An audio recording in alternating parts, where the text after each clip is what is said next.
Tonight on The Roast, the Coalition outlines its asylum seeker policy and we take a look at the latest polling numbers for the major parties. But first, we've had another 24 hours on the campaign trail, yet we're a 10-minute show, so we've given Mark Humphries just enough oxygen in his summary chamber to give you this wrap-up.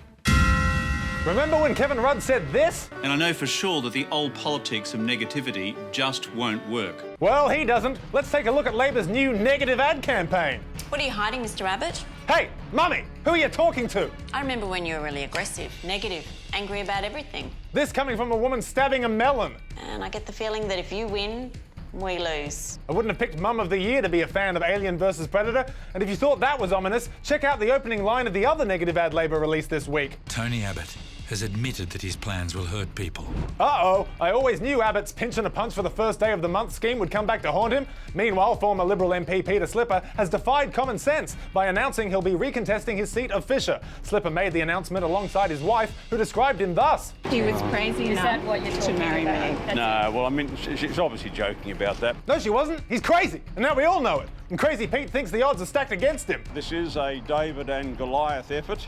Too true. We all remember how David was disadvantaged by his ongoing court case about cab charges. But come on, Peter, the election might not be so bad. What are the media saying about your campaign?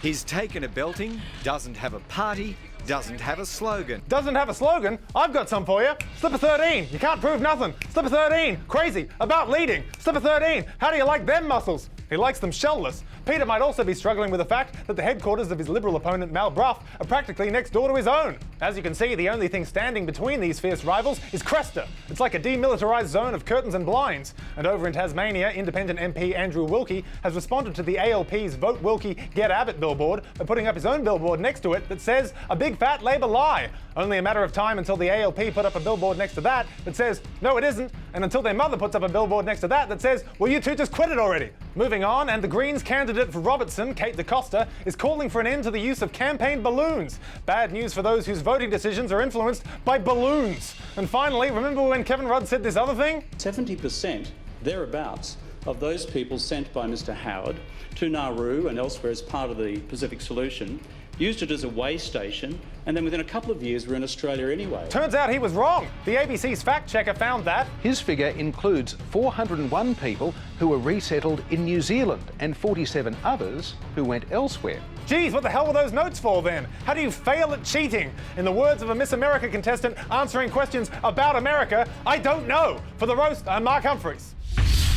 Next up tonight, the Coalition today formally outlined its immigration policy, which, hard as it is to believe, was more hardline than Labor's. Opposition immigration spokesman Scott Morrison detailed the Coalition's plan yesterday, which I believe is titled, "If you thought that was bad, wait till you hear this." To begin with, future asylum seekers arriving by boat would be denied the right to ever settle in Australia, with the best a refugee could hope for being a temporary visa for up to 3 years. Explaining the idea, Mr Morrison said last night, "Our focus has always been on deterrence first. Deterrence through a policy of offering asylum seekers only a little bit of what they desperately seek. But if you thought that was bad, wait till you hear this. In addition to turning away future refugees, the almost 32,000 asylum seekers who have already arrived in Australia by boat would also never get permanent settlement. The Coalition plans to retroactively stop the boats that have already arrived.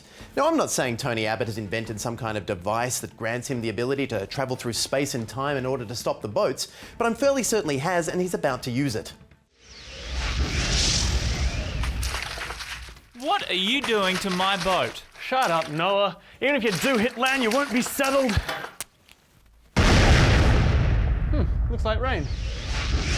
Seems like such a waste of a time machine. Why would you not go back to Wednesday and not say that dumb thing about same-sex marriage? Or Tuesday with the whole sex appeal thing? Or even Monday? Still, if you thought that was bad, you're right, because it's awful. But wait until you hear this. The appeals process. Now, clearly the review system is broken because in up to 80% of cases where asylum seekers appeal to the courts have overturned the departmental decisions to refuse a protection visa. So what's Mr Morrison's solution? Scrap the right of asylum seekers to appeal to the courts and get back to a review system.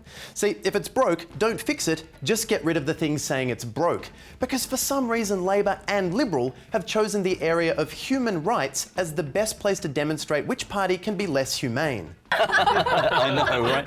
I mean, I find this whole election thing so confusing. I mean, he's already Prime Minister. Why is he campaigning for a job he's already got? I mean, what is this? Vote PM for PM? And then there's Abbott's new asylum policy, where Abbott wants to send back asylum seekers who thought they'd made it here safe and sound. Way to bring the mood down. In fact, their asylum seeker policy is so hardline, Scott Morrison has even said the asylum seekers will be desperately hoping a Labor government gets elected. So when the best case scenario for asylum seekers is being shipped off to Papua New Guinea to live in a tent city, neither of the major parties is really giving the Australian public a choice that they can feel all that great about.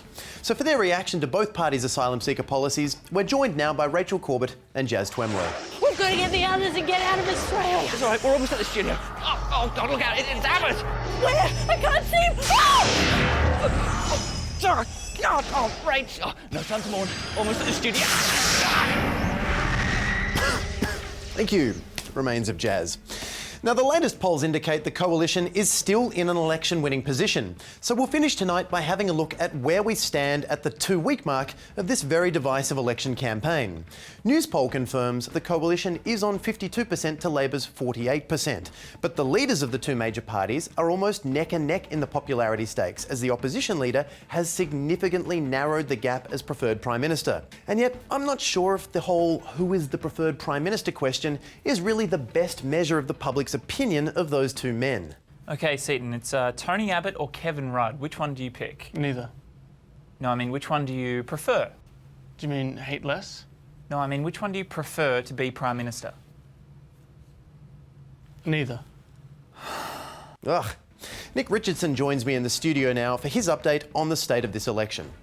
We're now 3 weeks out from the election, Tom, and I think Australia needs to start to accept that one of the two policy echo chambers in man suits is going to become Prime Minister and run this country for the next 3 years. I mean, the only good news is that one of them will lose the election and spend the night tasting their own salty tears as they whimper into their wife's bosom. So, who do you think is going to win? Well, I'm still holding out hope that Obama will defect, Air Force One himself over here and fill in until someone resembling an actual statesman puts up their hand for the job. But barring that depressingly unlikely scenario, it looks like the election will be won by whoever can keep their nostrils the furthest above their self-created shit piles of pettiness. So I'm left with two options. Tony Abbott, a man whose driving motivation is to stop being opposition leader, so his headstone won't read, "I spent a career saying no, lost 2 elections, wrote my memoirs, and died," or Kevin Rudd, the current Prime Minister, who is more obsessed with being Prime Minister than actually being a Prime Minister.